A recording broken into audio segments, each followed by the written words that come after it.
What's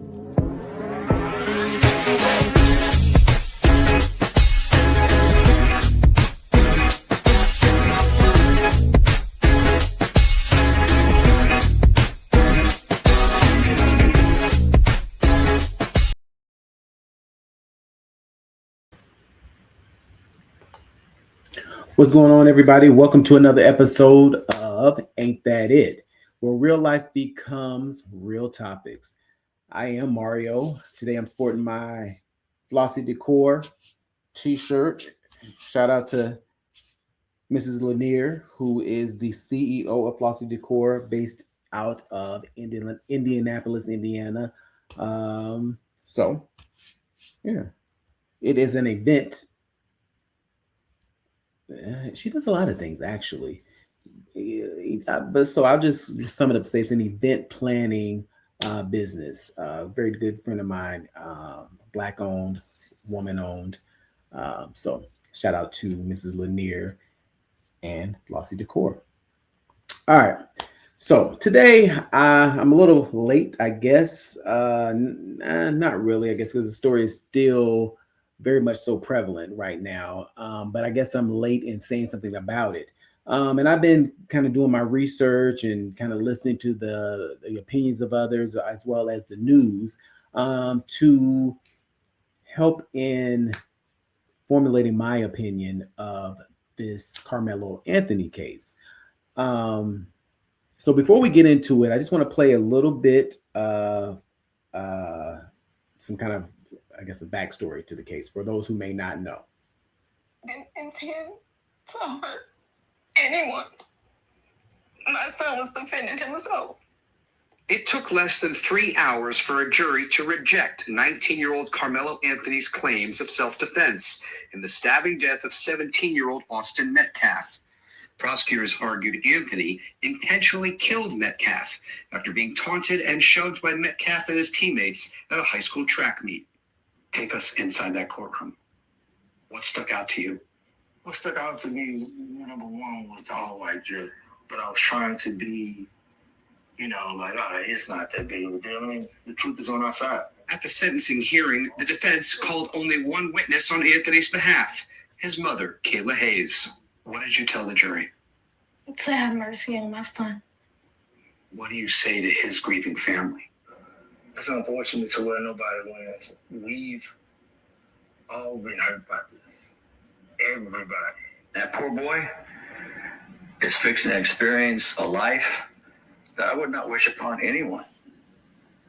Austin Metcalf's father, Jeff, called Anthony's sentencing bittersweet. What it boils down to for me is this. Austin will never walk through that door again and never give me a hug. The case drew national attention, prompting protests in support of both teens. And both families involved say they've received threats. This morning, I had multiple emails, texts, threatening me, calling me all sorts of names. During our interview, the Anthonys made a point to call back one man they say continues to dox them. Why you calling me that? Make fun of you. Both families urged supporters to tame their emotions. I forgave him.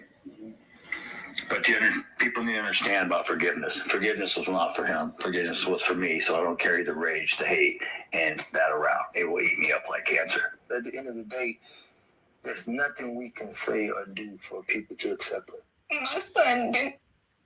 All right. So, the basis of the story, and that's, you kind of get the gist of what each side is saying. And the basis of it is, Karmelo Anthony, 17 at the time, Austin Metcalf, 17 at the time, track meet. Supposedly, allegedly, the Metcalfs were taunting Karmelo and everything. And so as a retaliation or in a sense of self-defense, he had a pocket knife in his bag and he stabbed Austin Metcalf, causing him to now be unalived. So here's the thing about this story, and I know a lot of people have weighed in and given their opinion on it, and so here I am being just yet another person with an opinion on this case. But I'll start by my opinion on the case. And by no means am I an advocate for violence, nor am I an advocate for um, murder. Um, I think in this case, it is definitely unfortunate that two lives have been forever changed as a result of what took place. I will say this. I do believe that Carmelo Anthony should have been punished for committing the crime that he did commit. However, I can honestly say I'm not quite sure that I believe that 35 years was what the punishment should have been for him. Um, and there's a lot of reasons why I feel that way. But a few of the reasons why I feel that way is because just from the racial aspect of this, I find it interesting that you know, there was an all-white jury, and though his attorney should have played a better role in making sure that he really truly did have a jury of his peers. I mean, you know, granted, his peers would, you know what I mean, but he should definitely have had some people on there in the jury that looked like him. Does that mean that they would have wanted him to run free? No, I'm not saying that. By no means am I saying by having some African Americans on the jury, would that have um, allowed him to be found not guilty? But what I am saying is that having some representation on the jury could have potentially um, changed the charge, you know, or and impacted the charge, and had some influence. You know, these individuals took 3 hours to deliberate, and who's to say that they really took 3 hours to deliberate? They could have, you know, had this all figured out within 30 minutes of deliberation, and they just decided to take, you know, waste time. This is just me speculating. Waste time so it wouldn't look as bad as it really potentially was. Um, but I just think he would have had a more of a fighting chance at a um, different outcome had the jury have included individuals that look like him.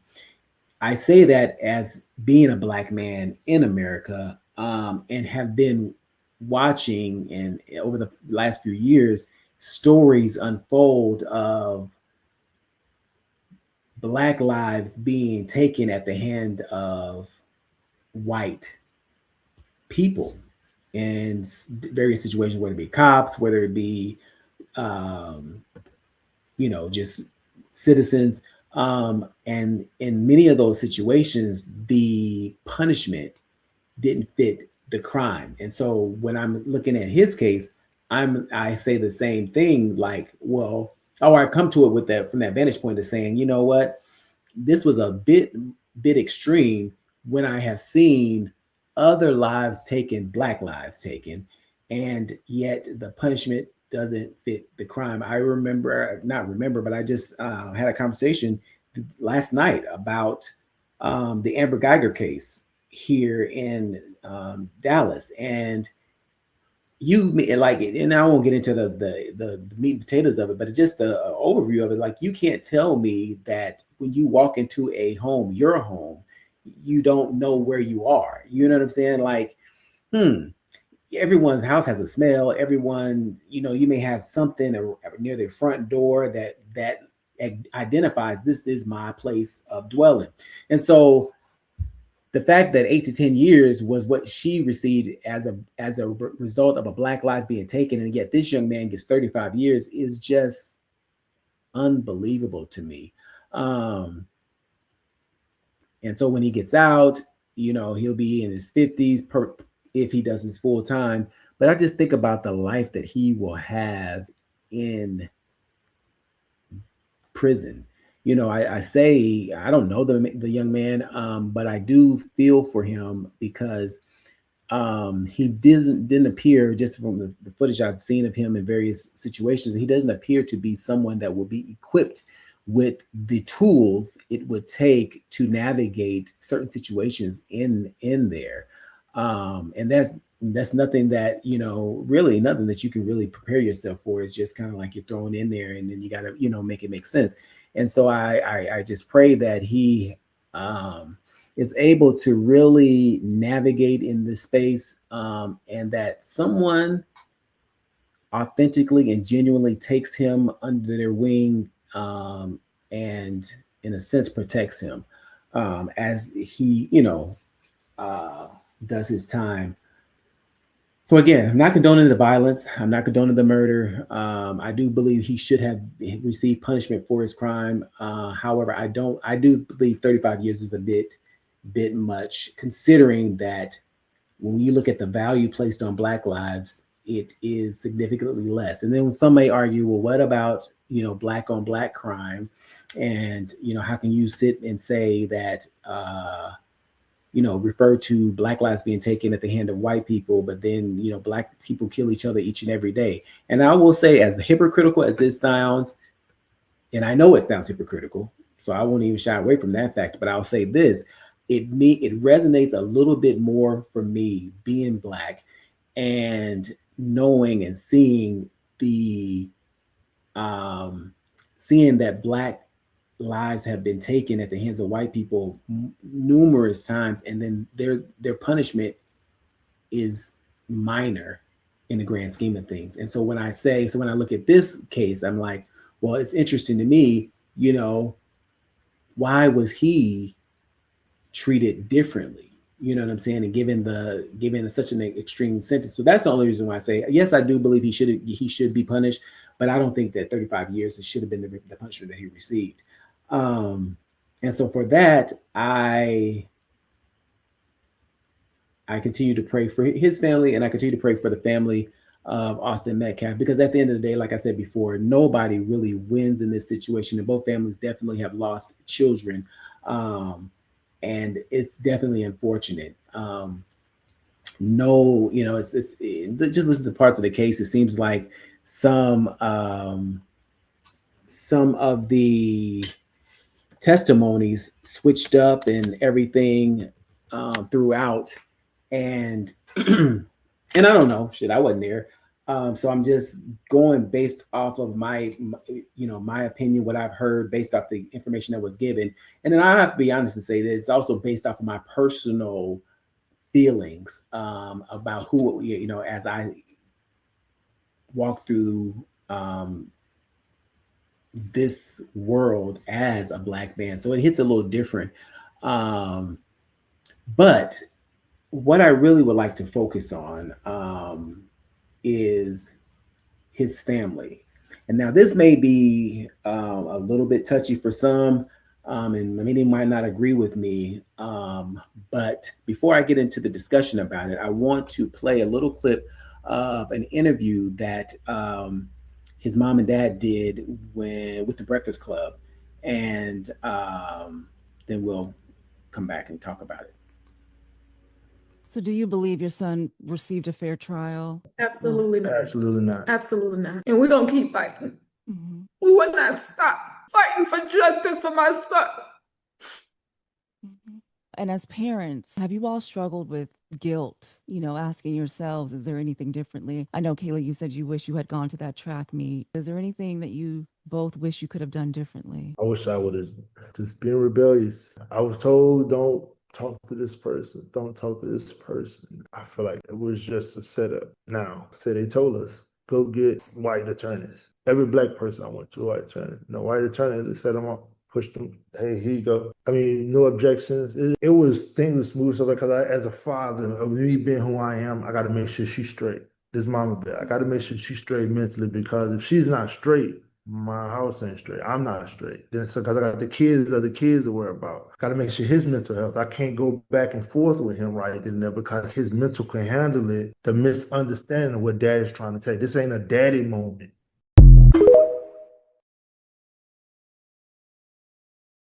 All right, so here is my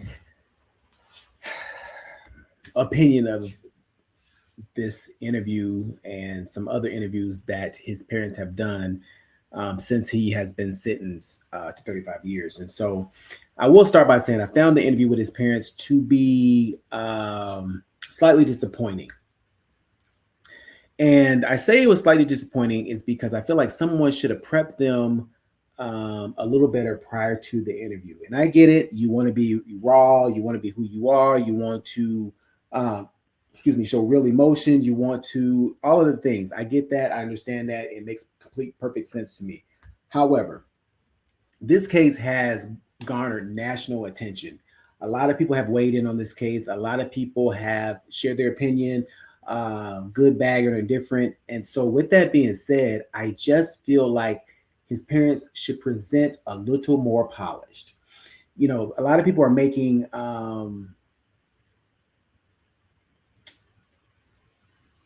inferences or making or forming opinions about who Carmelo is, what kind of family he comes from, who his family is, because and using all that to dictate his, to explain or not explain his actions or what took place. And so, with that being said, I just wish they would have present it or in future interviews just present a little differently. One thing I found kind of disturbing when his mom was asked, they were asked, both of them were asked, and his mom answered. And granted, I'm not a parent, so I'll preface that by saying I'm not a parent. And so I don't know what I would have done in this situation. However, I know I have a great deal of parents around me. And so I watch them, I even watch my own parents, how they respond to certain situations in life. And so I said all that to say this. The question was asked by her was that, where were you at the time of, for the track meet? And her answer just didn't sit well with me. And I'm not judging. I guess it was just maybe I felt like it could have been reworded, because when she said, that she didn't go to the track meet because it was the weather was supposed to be bad, and Carmelo told her, "Mom, don't even, you don't have to come." All this type of stuff. I'm like, wow, because I know parents that go to support their children, rain, sleet, or snow. Hey, if it's snowing outside, they're going to be there with they parkas on, gloves, scarves, all that kind of stuff. If it's raining, they got a raincoat, they got umbrellas, all this kind of stuff. And so for something so, and I guess it's hindsight being 2020, but I'm just saying, like, for something I felt is so major, would turn out to be very major. Now to hear you say, the weather was, he told me not to come because the weather was bad. I'm like, wow. And then she went on to say how she found out about it and stuff like that. And so I guess when I say somebody should have prepped him better, maybe it could have been, it might have even sounded better. It was like, listen, he had other brothers and sisters. So maybe I wasn't able to come because me having to, I was taking care of my husband's at work, and I'm having to take care of his siblings. And so I wasn't able to make it that day or something like that. But it just came across very much so like, I don't know. It just it didn't feel good to hear her say, they said the weather was going to be bad, because obviously things still took place, whether the weather was going to be bad or not. So if that was your reasoning, when you realized that the weather was not going to be what you thought it originally was, why you still didn't go? I don't know. So I just feel like they could have had a little media training where they can still stay true to who they are, but still present a more polished version of themselves. The t-shirts talking about Believe Carmelo, I think it's overkill myself personally. I didn't agree with that. I felt, and I know it doesn't, some may be critical of me saying this, and I'm just, but I really feel like, listen, let's present a little bit better, because your son is literally fighting for his life, trying to get his appeal and all the things. And so let's present in a way that people will want to listen to what we have to say. That's just my thought process. So yeah, maybe a night, something other than these t-shirts saying Believe Carmelo. I think that to me made more sense. I also struggled with, seems to be a lack of accountability. Dare I say that? But there seemed to be a lack of accountability on it, throughout the whole thing. The whole interview was based off of, you know, I should have listened to this. I should have did this. I should have did that. But people were telling me this. People were telling me that, and I guess look at it from the standpoint of like, your son, this is going to forever change his life. This is going to forever, good, bad, or indifferent, is going to forever change his life. And so I just feel like, why did you not speak up when you recognize and realize that the jury selection wasn't going in a favorable direction? Why not speak up then? You said I shouldn't have listened to people telling me about to get a white representation. Well, if you felt so strongly about not having a white representation, well then follow your heart, this is your child. You need to be doing any and everything to make sure they are going to be okay. And so now you're sitting back with all your shoulda, woulda, couldas, and that kind of rubs me the wrong way, because I'm like, is it everybody else's fault, or do you have a little bit of blame or fault in this situation of how things unfolded? I don't know. It just didn't sound like it for me. And they very well, and I don't know the people, so I don't know what they may be dealing with outside. And I'm sure it's gut wrenching, heart wrenching that your child is 18 years old and going to prison. So I don't know what that feels like. But I just, as an outsider looking in, it was cringy to me in certain parts of the interview. It's like it's everybody else's fault but mine. That's how I walked away from when I listened to it. It's like everybody else's fault but mine. And I just wish would have showed a little more accountability as it relates to how things proceeded. One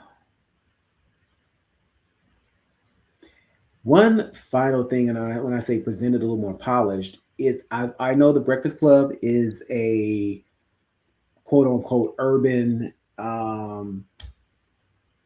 podcast radio show, so to speak, but let's not underestimate what the Breakfast Club is, the audiences that they reach. So when I say that, I again, I have to go back to my original point, present more polish. So what that means is maybe not get on here using, as I'm talking like I am now, but maybe discontinue some of the slang, when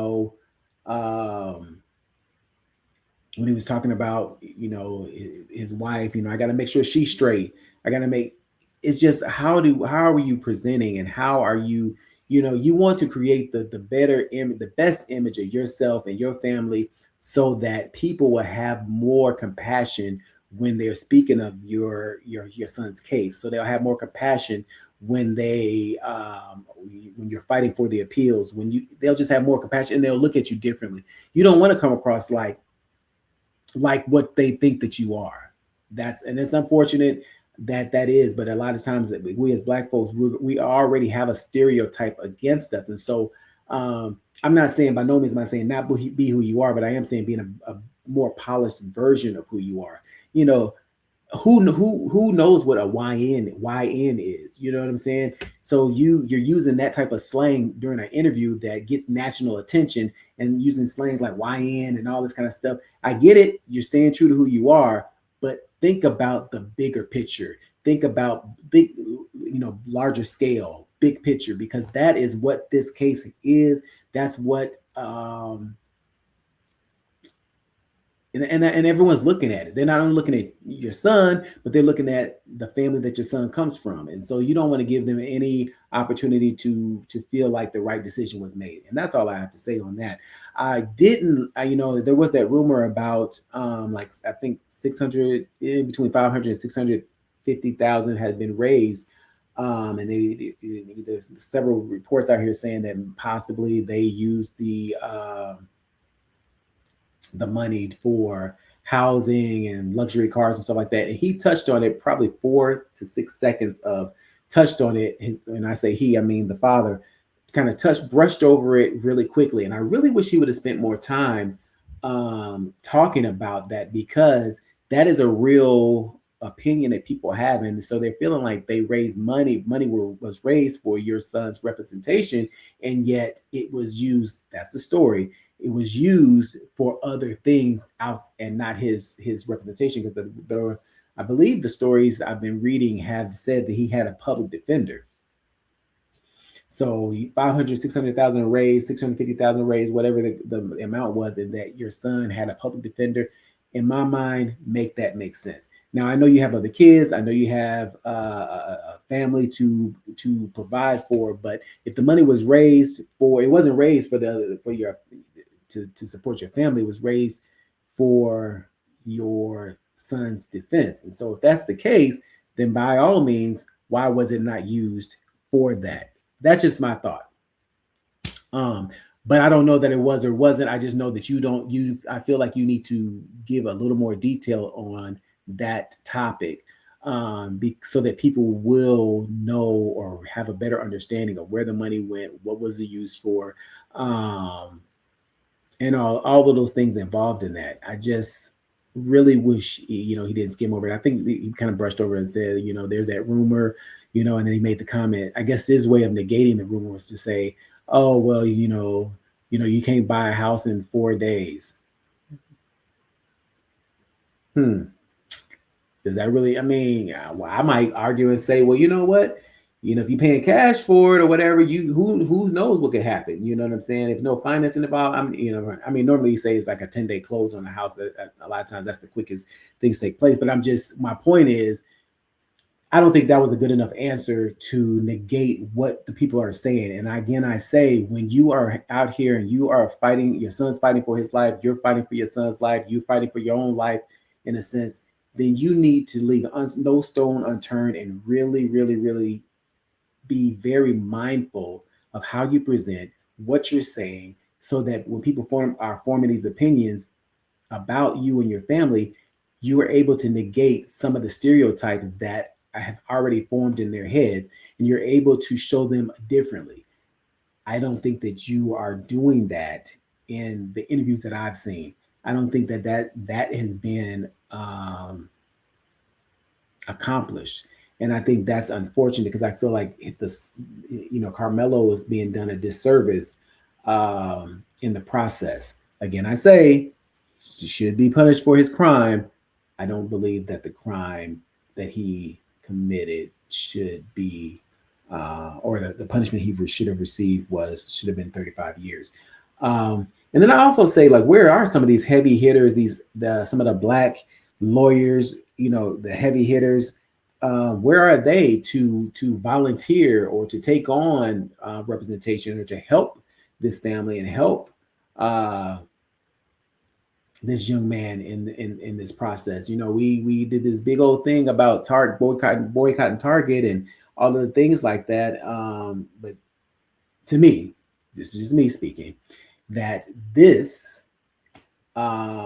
is definitely something. This case is definitely something that should have garnered attention and support in that way as well. Just as well as we rallied against, the boycotts of these businesses and their injustices and their removal of DEI and things of that nature. This young man really, really, really needed some strong guidance, some strong representation, and he didn't get it. And that's the unfortunate part about it. And so, again, I say my heart goes out to his family. My heart goes out to the family of Austin Metcalf, because now one thing was said, that's true. No one wins in this situation. You know what I'm saying? Both families have lost their children, and their lives will forever be changed. So with that being said, it's definitely unfortunate all the way around. So thank you for joining me.